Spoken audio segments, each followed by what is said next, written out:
tego świata Ciebie wybieramy. Chcę być apostołem Twej miłości, Panie. Chcę przekazać światu pokój i nadzieję. Poślij nas na słowo Twoje, Panie. Poślij nas, słyszymy Twe wołanie. Poślij nas na słowo Twoje, Panie. Poślij nas, słyszymy Twe wołanie. Poślij nas na słowo Twoje, Panie. Poślij nas, słyszymy Twe wołanie.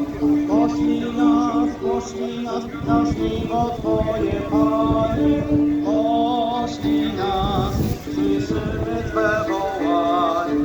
Pośród tego świata idziemy za Tobą. Daj nam siłę, Panie, by nie ustać w drodze.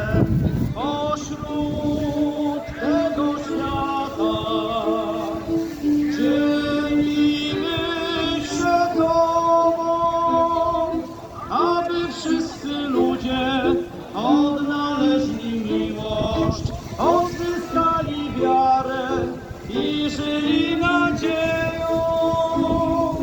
Poślij nas na słowo Twoje, Panie.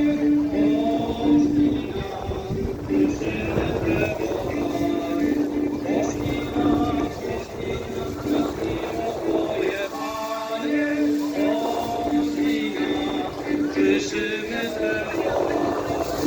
Poślij nas na słowo Twoje, Panie.